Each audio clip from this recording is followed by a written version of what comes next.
Rádiožurnál Slovenského rozhlasu. A zasa o rok starší, či aj múdrejší, ťažko povedať. Niekedy má totiž človek pocit, že už naozaj ničomu nerozumie, lebo zdravý rozum hovorí, toto predsa nemôže byť pravda. Všetko to, čo vám v nasledujúcich minútach ponúkneme, však pravda je. Nič sme si účelovo nevymysleli, jednoducho priniesol to život.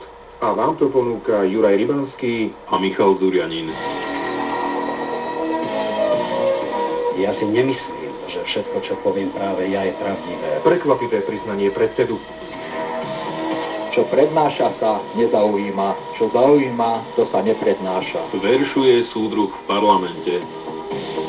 Nič som oprašiť nemohol, lebo nič nebolo. Ani vyprašný, ani oprašný. Nič také sa neví, ale normálne sme si to urobili. A dokonca priamo na ministerstve. On sa môže pasovať za všeličo. A ja možno na záchode by som sa mohol pasovať za kráľa galaxie. Naďalej vysoká latka lídra národňarov.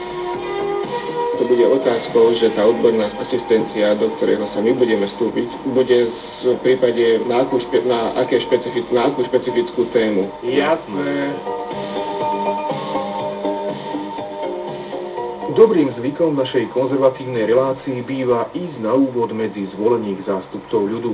Čo len kritiky sa na nich aj tento rok znieslo. Vraj sa len ulievajú, nechodia do práce, prijímajú nepodarky a nevedia sa ani slušne správať. Oni však tvrdia, že je to inak a napríklad aj správať sa dokážu, teda keď chcú. Pán poslanec Heribán, fakticky a procedurálny môžete mať jedine. Ďakujem vám, pán predsedajúci. Prepáčte, že som nie podľa pravidiel zasiahol do nášho rokovania. Včera som mal slovnú potičku s pánom poslancom Devinským. Vysvetlili sme si to, bol to omyl. Ja by som sa mu chcel pred všetkými ospravedlniť. Ďakujem. Ďakujeme aj my. Pán poslanec Devinský, predpokladám, že tiež s procedurálnym návrhom. Ďakujem pekne. Ukazuje faktickú, takže pán poslanec Heribán, ja si mimoriadne vážim váš postoj a vaše slova a ďakujem vám a prosím vás, aby ste ospravedlnili aj mňa, ak som povedal niečo, čo by sa vás mohlo dotknúť, ale nebol to úmysel. Ďakujem. Pani poslanci, ak dovolíte, keď už sme v takejto nálade, ja sa ospravedlňujem všetkým, že som tým pánom dvom predrečníkom dal slovo, lebo oni nemali procedurálny návrh, dokonca ani faktickú, ale zas, ak tu bol problém a to takto elegantne vedeli vyliečiť, ja si myslím, že môžete aj mne to prepáčiť. Pani poslanci, ešte raz, máte procedurálne návrhy? Pán poslanec Hanzel, procedurálny návrh sa začína podaním procedurálneho návrhu, nech sa páči. Ďakujem pekne. Ja chcem len skonštatovať, že pri podobnom procedurálnom návrhu ste vynadali tu na môjmu kolegovi, že takto sa procedurálne návrhy nepodávajú. Ďakujem. Pán poslanec, aj vám by som mohol teraz, ale vzhľadom na tie predchádzajúce, tak to neurobím. Pán poslanec Číš, procedurálny návrh. Môj procedurálny návrh je, vážený pán predsedajúci, aby ste konečne začali dodržiavať rokovací poriadok a neho neustále hrubo porušovali. Pán poslanec, to platí na všetkých. Pán poslanec Jariabek. A ja by som sa chcel dopredu, keby náhodou všetkým ospravedlniť. Ďakujem. Ďakujem pekne, každý sa ospravedlnil každému, takže budeme pokračovať v hlasovaní. Nech sa páči, pani spravodajkyňa, máte slovo. A v takejto žičlivej atmosfére je potom radosť pracovať. Aj do humoru. A ten humor neraz vidieť aj počuť. Veru, občas môže okrem poslancov aj prítomného člena vlády. Pán minister, nakoľko si ceníte svoje vzdelanie, ktoré ste dostali bezplatne a či ste a koľko ste ochotní štátu zaplatiť za vysokoškolské vzdelanie, ktoré bolo poskytnuté bezplatne vám? Ďakujem. Pán minister, jak sa cítite, pán minister? Ja sa cítim dobre, keďže som už zabudol, kedy som študoval, ale tá vaša otázka bola taká hlboká, že sa neviem na ňu teraz celkom dobre koncentrovať. V každom prípade, ak by som mal vrácať školné, tak by som ho dnes aj z toho ministerského platu veľmi vrácať nevládal. Pýtaš sa ma, čo je s tebou, prečo celý deň spíš? Vraví, to všetko môže nebo, máme tlakovú níž. Pýtaš sa ma, čo je s tebou, prečo celý deň spíš? Vravím, za to všetko môže nebo. Máme tlakovú níž. Jednu tlakovú níž. Jednu tlakovú níž. Je tlaková níž a vtedy prudko klesá hladina hlava plán. Medzi každoročné vrcholy úsilia cteného zákonodárneho zboru patrí bitka o štátny rozpočet.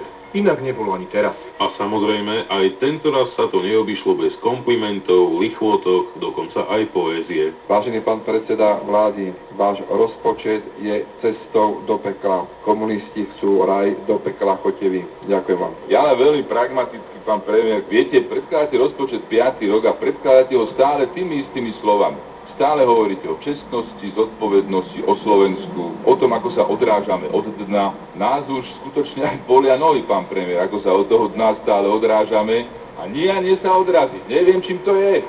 Viete, a spoločnosť už je principiálne v strese, keď má zasadnutie vláda, parlament. No a teraz, keď hovoríme o štátnom rozpočte, tak ja si myslím, že občania Slovenskej republiky s veľkým rizikom sa pozerajú do budúcnosti, čo zase príjmeme. Preto sa pýtam, keďže sa čudujem vašej odvahe predložiť takýto rozpočet, či vôbec myslíte to vážne a či sa nezamyslíte, že by ste zvážili svoj odchod.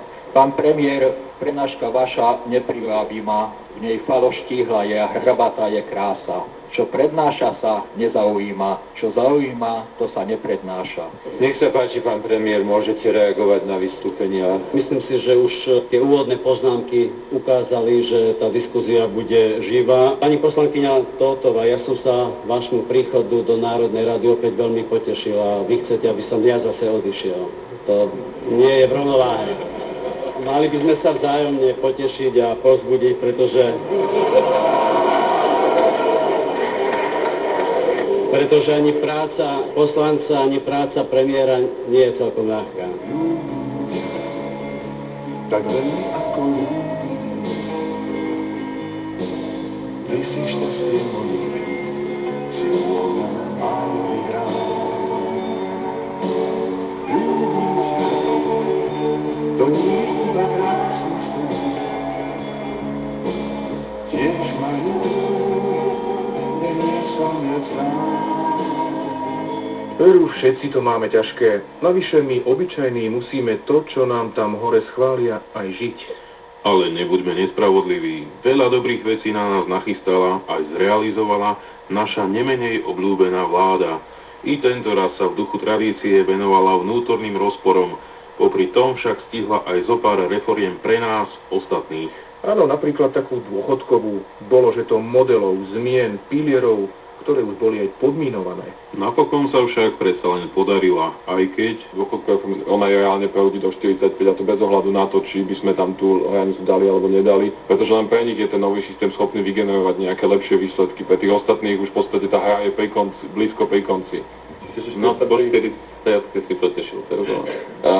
Takže za chvíľu zomrie. Ale to hádam nie. Veď taký nástup nemal do ministerskej funkcie hádam nik. Hneď sa vrhol do práce, vyčistil ministerstvo a poď ho lobovať a zorientovať blúdiacich investorov správnym smerom. Čo je najväčšie pozitívum tej návštevy, naozaj si pri všetkej skromnosti myslím, že bez nej oni už vypustili to Slovensko. No, v podstate oni tu boli pred rokom. A najhoršia vec na tom je to, že naozaj to bol systém toho middle managementu, ktorý tu prišiel. Sami si vybrali malacky, že chcú vidieť a potom boli niekde vnitro. Slovensko dalo 7 lokalít ďalších, ale Big Boss o nich vôbec nevedel. On sám však ukázal, že nie je o nič menší boss. Energický, ambiciózny, vraj mu nechýba ani sexappeal a kadejaké skúsenosti, aj keď niekedy nie je ani čo vyprášiť, alebo oprášiť. Čo chcete oprašovať? To je realita. Na tom veľa neoprašujete. Najprv by musel niekto vytvoriť, aby som ju mohol oprášiť, ale nič som oprášiť nemohol, lebo nič nebolo. Ani vyprášiť, ani oprášiť. Nič také sa nedialo. Normálne sme si to urobili a je to skôr otázka koncepcie toho, čo sa má stať.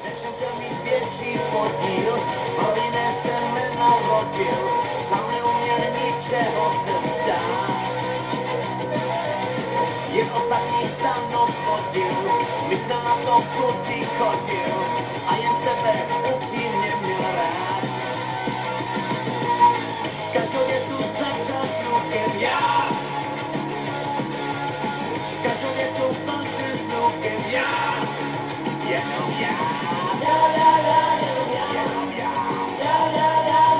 Muž bojuje ako drak, ako inak za národ a jeho blaho. Dokonca aj v samotnej Žiline mu fandia, teda že tam pritiahne tú automobilku.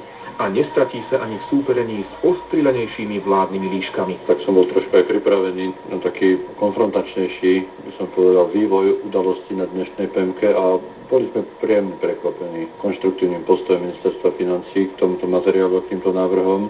Tam bolo viac. Vidíš? A ja nechcem ho potom zase povedať, že hovorím ja ministerstvo, hej, tak čo mám povedať, tak hľadám. Nemenej razantný ťah na bránu ukázal aj ďalší člen kabinetu. Či na tú správnu ukáže čas. Popularitou však prevýšil všetkých kolegov, veď ktorý z ministrov sa dostal až na 20 korunáčku. Pán minister, viete, že v lekárniach vyberajú 25 korún za recepty? Tak to už nemôžem ani komentovať, jedine, že by to bol nejaký vtip, lebo môžu vyberať 20 korún a musia vydávať potvrdenie. No a viete, ako mne to zdôvodnili? Že 20 korún za recept a 5 korún na granule pre zajaca. To som čakal, dobre, že to nie je na patrony na zajace.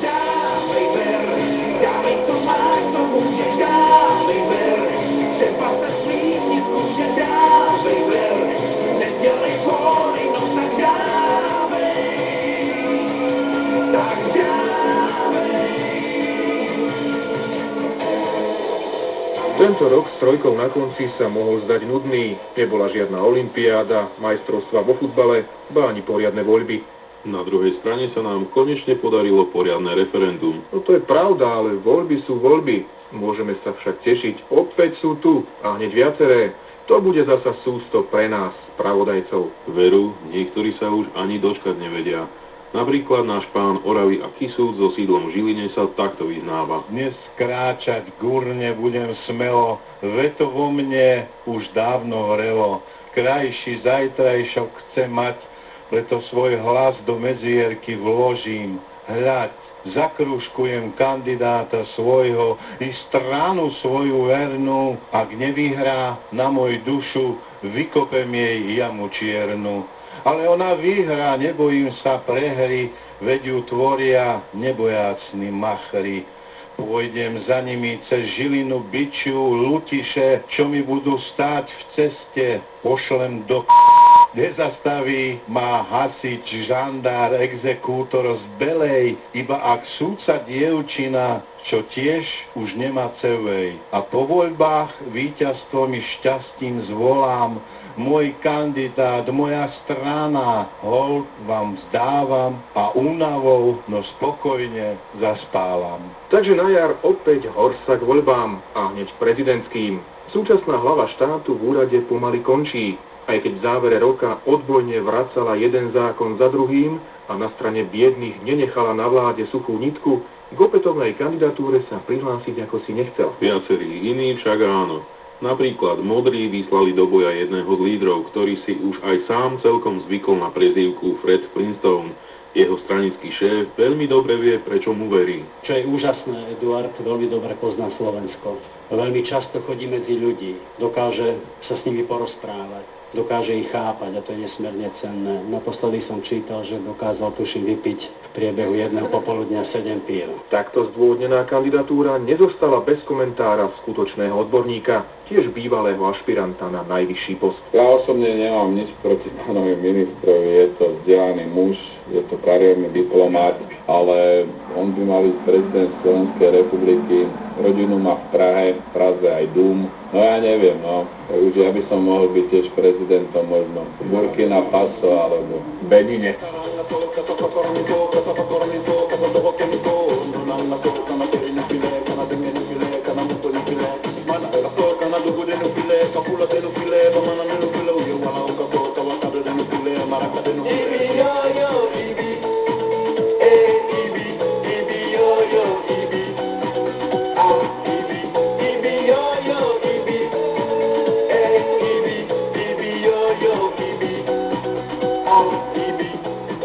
Za národné národné záujmy sa bojovalo aj vo finiši integračného procesu.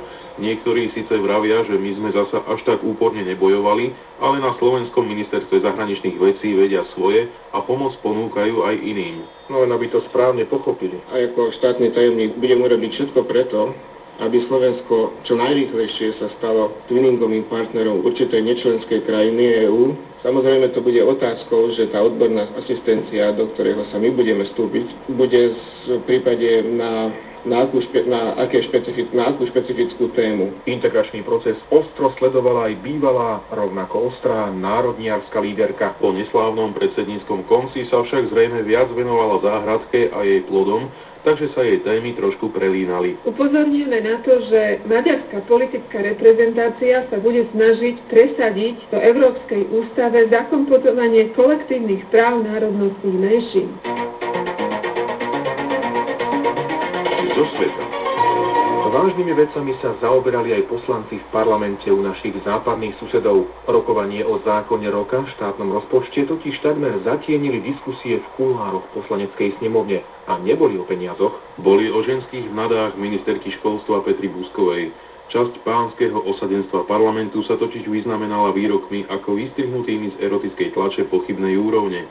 Neušli ani ušiam pražskej spravodajkyne Tamary Válkovej. Keby som na krku nosil tvárnicu a nechal si ju odrezať, tiež by ma prestala boliť krčná chrbtica. Navyše, nemusel by som chodiť pred predsedom vlády v predklone. Zmena je to razantná, ale vzhľadom na to, že mám veľké ruky, tak by som preferoval väčšie rozmery. Pani ministerka prišla o svoje prednosti. Takto komentovali operáciu šéfky rezortu školstva Petry Buskovej jej kolegovia, poslanci. Ministerka, ktorej sa predčasom po prsie dostalo až na stránky bulvárnej tlače, lebo českí paparazzi odfotili na pláži v Juhoslávii bez predného dielu, si zo zdravotných dôvodov musela nechať zmenšiť prsia. Tento fakt sa stal politickou témou číslo 1. Nový vzhľad ministerky fascinoval nielen bulvár, ale i poslancov, z ktorých by väčšina našla uplatnenie v pornočasopise. Sexistické reči okolo zmenšenia prs Petry Buskovej veľmi rozľútostili odborníkov na rovnosť šancí pohlavia, ktorí pripomenuli, že ak sa takto vyjadrujú politici, ktorí majú byť elitou národa, aká je potom norma správania sa v spoločnosti. Výroky za hranicou ľudskej slušnosti, za ktoré by iste českí poslanci zabodovali u chlapov v krčme, sa dostali aj do českej televízie. A tak voliči objavili ďalší rozmer svojich politických zástupcov, ktorí navyše, okrem jedného, neboli ochotní sa za svoje vulgarizmy ospravedlniť. Potom, čo na verejnosť prenikli výroky o veľkých rukách preferujúcich väčšie rozmery a o ministerkynej tvárnici, dostala nový názov aj Česká poslanecká snemovňa Parlament Buranov.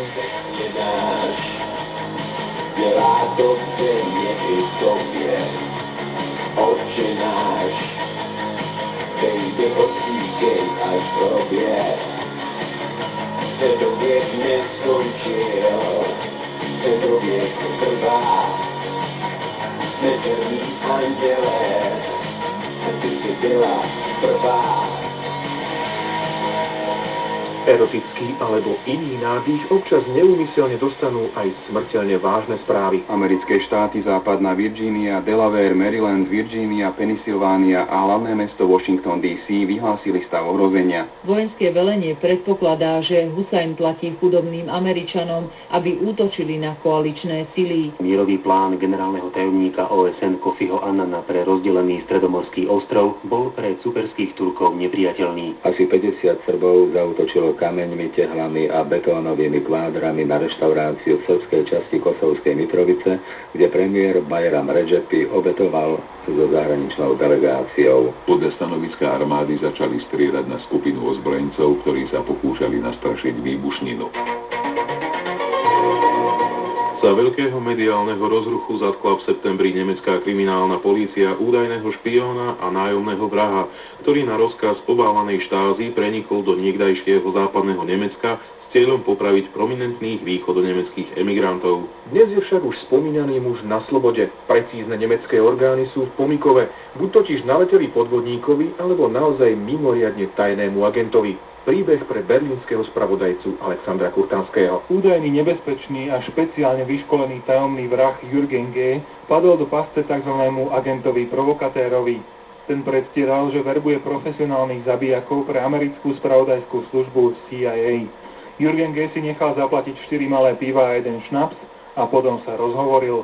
Maskovanému policajtovi sa zdôveril, že Spojené štáty v jeho osobe získajú najprofesionálnejšieho killera všetkých čias. To kriminalistovi, ktorý mal pod košelou nahrávacie zariadenie, stačilo. Na druhý deň, keď sa Jürgen G. po opici snažil opraviť štarter svojho zeleného Trabanta, zapískali vedľa neho pneumatiky čierneho Audi. O chvíľu už ležal nezamestnaný elektrikár na chodníku s vrecom na hlave a v putách. Spolková prokuratúra, ale aj nemecké médiá neskrývali radosť. Konečne sa dozvieme detaily o záhadnej smrti viacerých prominentných emigrantov, hlásali bulvárne denníky. Tesne pred Vianocami však kriminalisti museli Jürgena G. prepustiť na slobodu.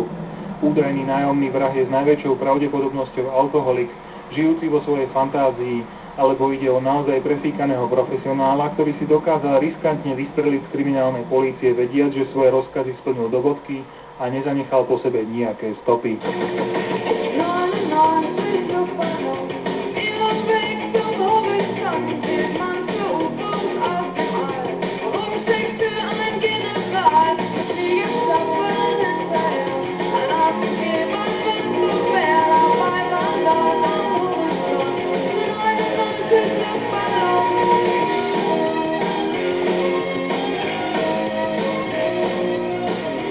U našich južných susedov zasa vypukla aféra okolo premiéra.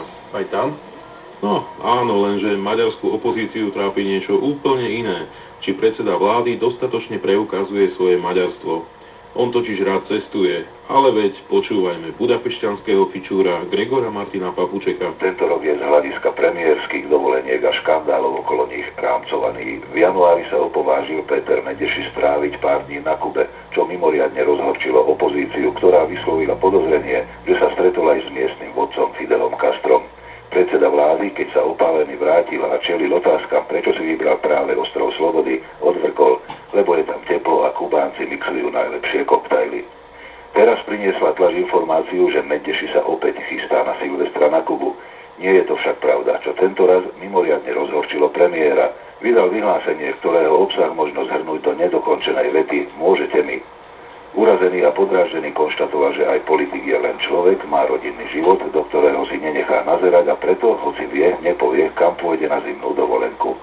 Nemal reagovať takto, pretože sa stal terčom ďalších podpichovačných poznámok. Nejedna novinárska glosa mu pripomenula, že v lani, keď boli záplavy, neponáhľal sa domov, ale sa trocha ešte slnil na riviére.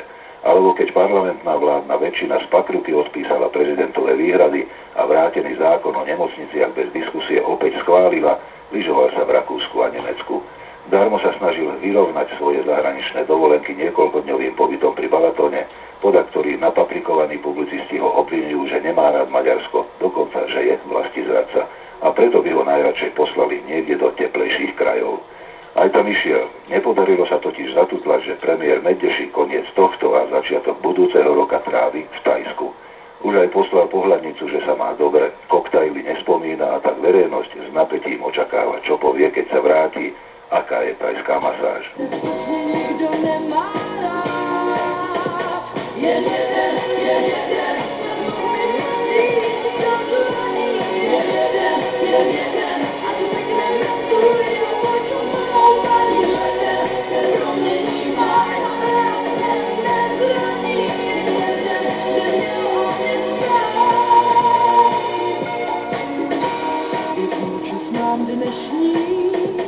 V Izraeli sa už dlhé roky vedie o Silvester zúrivý boj.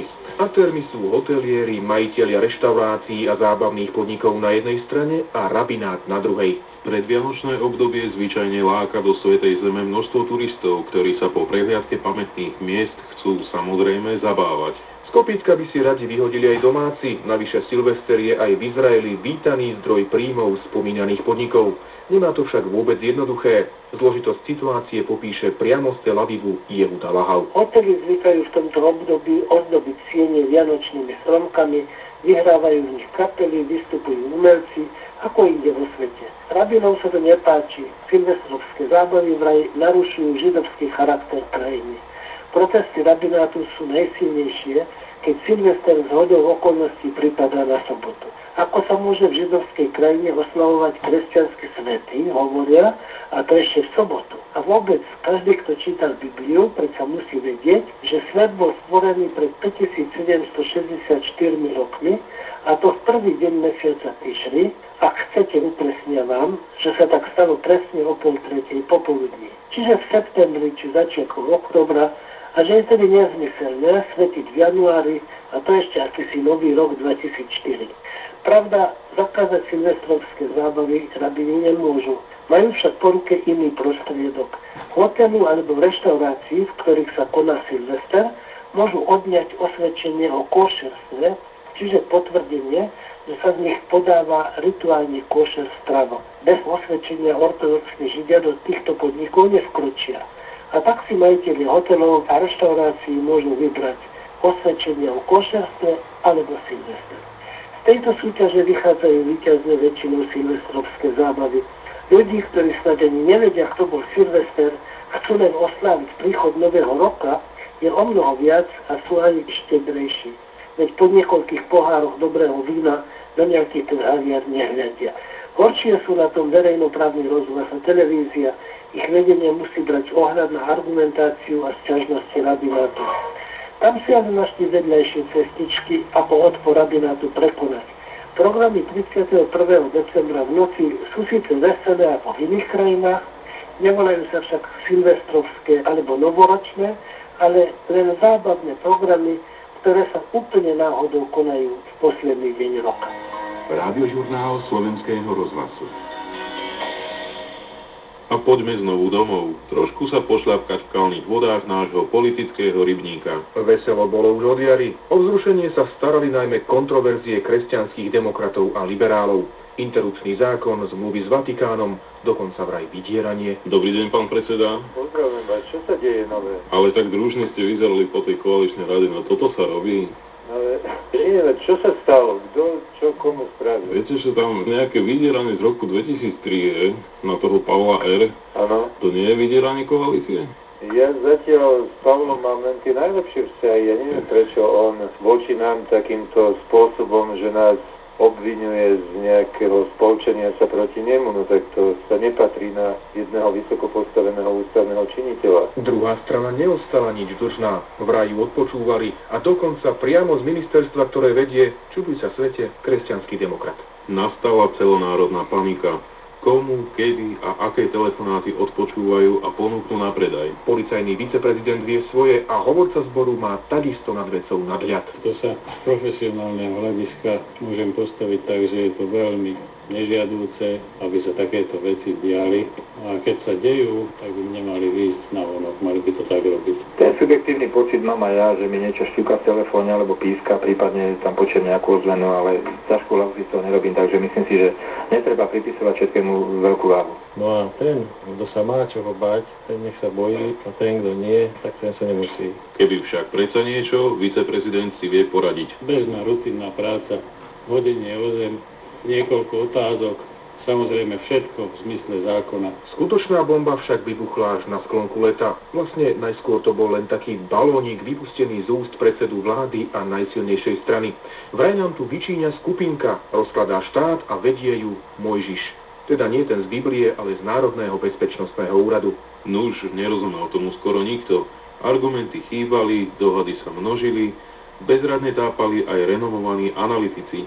Nezávislý pozorovateľ však veci videl jasne. Tie jednotlivé výmysly o skupinkách a naháňanie sa KDH-ci, SDK-u a Maďari, tí naháňajú všetky, ale predovšetkým toho svojho zajaca po poli a ten ich zajac je najtlstejší a to je to smutné, že tí naši hlupačíkovia a ostatní naháňajú úplné mršiny a tí sa rehňa nad nimi, nad všetkými, jak my sa strapňujeme, tí sú už vypasení jak braví a skutočne tu by som parafrázoval, že i keď Maďarov Boh vie, jak nemám v láske, ale maďarský guláš mám rád, a to je veľmi dobré, že niekto sa tak vypasol. Takže nech sa trošku aj slovenský národ zasmeje, pretože už sa nemá z čoho smiať.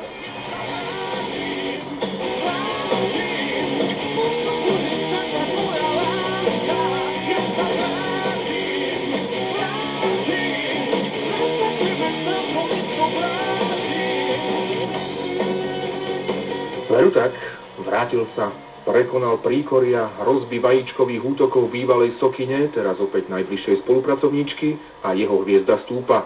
Preferencie mimochodom tiež. V ceste nahor sa mu snaží prekážať už len ten, kto sa pasuje za platnejšieho predsedu. On sa pasuje, on sa môže pasovať za všeličo. A ja možno na záchode by som sa mohol pasovať za kráľa galaxie, možno vedľajšej galaxie. Skutočný líder však nestráca trpezlivosť. Naopak, ponúka spoluprácu a zjednotenie, nie však za každú cenu. Pre každého samozrejme sú dvere otvorené, ale samozrejme pre každého, kto si nenamýšľa, že je Napoleon Bonaparte. Viete, v tých bláznicoch je 350 Stalinov a Leninov a nebudú vyťahovať Lenina z mavzola, keď tam je už raz. Hej, len kvôli tomu, že niekto si namýšľa, že je ešte. Keď už sme pri vodcovi svetového proletariátu, má on veru ešte aj u nás zdatných a oddaných nasledovníkov. Našťastie teraz sa ich účinkovanie začína aj končí pri rečníckom pulte. Chcú nás procedurálne a de facto premeniť na automaty, ktoré zabezpečia slávnostný frenetický potles,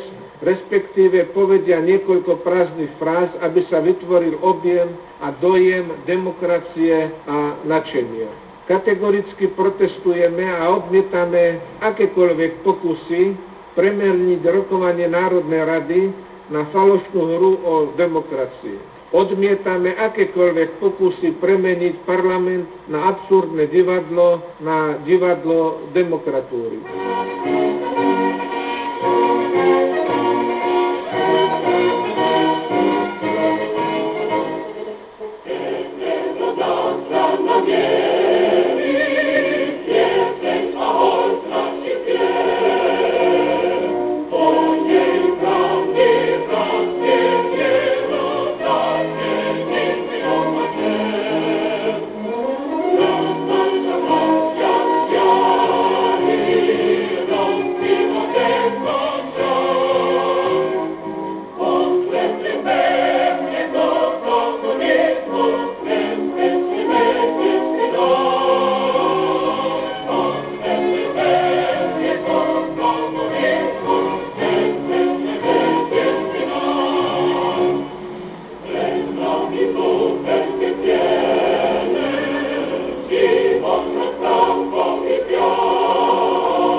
Výrazne doľava sa nám po počiatočnom vajataní vychýlil aj Robertov Smer.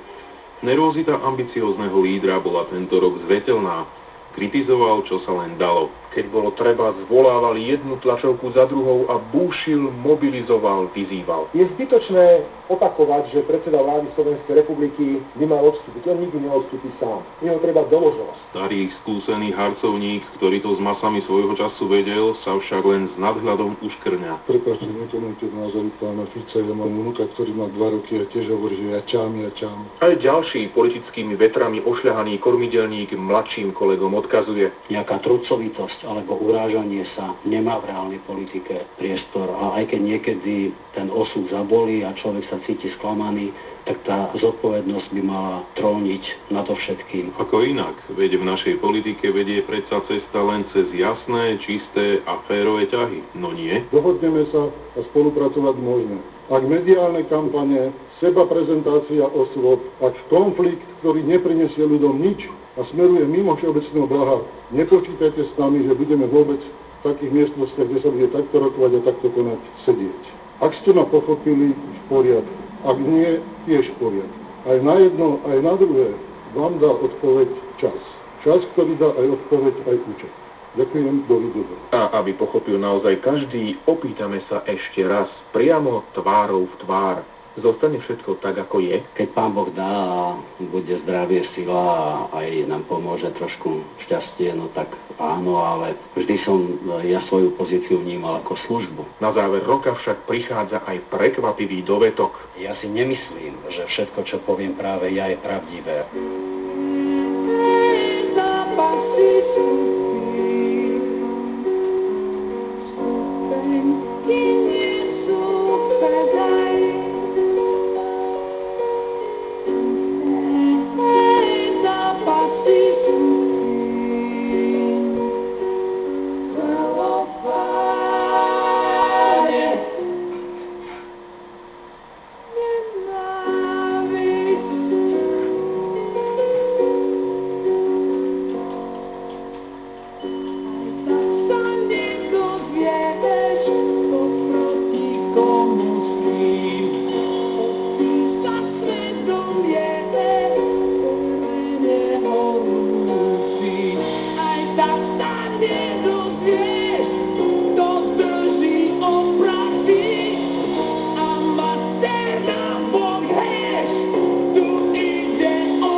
Viete čo? Poďme mi radšej do... skrátka, mimo toho rušného a neprehľadného centra.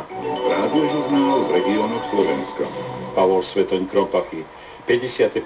výročie svojho vzniku.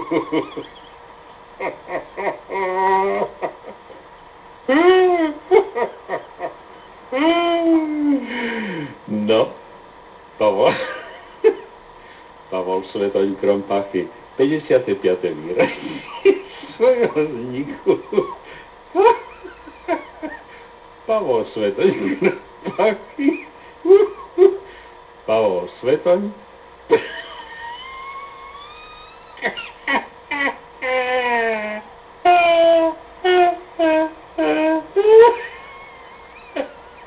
Nech žije zápisník krajových spravodajcov. Títo naši veteráni, tí sa vedia zabávať. Z pohľadu nášho začleňovania, z pohľadu nášho začleňovania, to je začleňovanie, neprečítam, takže môžem takto, hej? Poďme ešte raz. Z pohľadu nášho ja to neprečítam. Z pohľadu nášho začleňovania, to nemôžeme. Záverečný prehľad správ. Ruský ropný koncern Jukos postaví zo Slovenska nový ropovod do rakúskej rafinérie OMV vo Švechate. Českí vzbúrenci zostrelili ďalšiu ruskú vojenskú helikoptéru. Po takmer 60 hodinách od nešťastia záchranári našli živú ženu a dieťa. Počasie. V noci a zajtra bude premenlivá, prevažne veľká oblačnosť, počasné snehové prehánky. Najnižšia teplota +2 až -2, na juhozápade ešte +4 stupne. Najvyššia denná teplota +2 až +5, na severe a východe okolo 0 stupňov. Popoludní ochladzovanie. Na horách vo výške 1500 metrov sa ochladí na -9 stupňov. Severozápadný až severný vietor 8 až 12, na juhozápade okolo 15. Tak, na tento rok hádam z rádiožurnálu stačilo. Mnohým tento rok vôbec stačilo. No ale verme, že ten budúci so šporkou na konci bude lepší. Minimálne bude aspoň tá olympiáda a majstrovstvá vo futbale. No, a hneď je tá perspektíva jasnejšia. Veru. Tak nech sa nám všetkým ten nový rok vydarí. To vám tento raz úplne vážne želá Katka Hudecová, Bohuž Ďuriš, Juraj Rybanský a Michal Zurianin.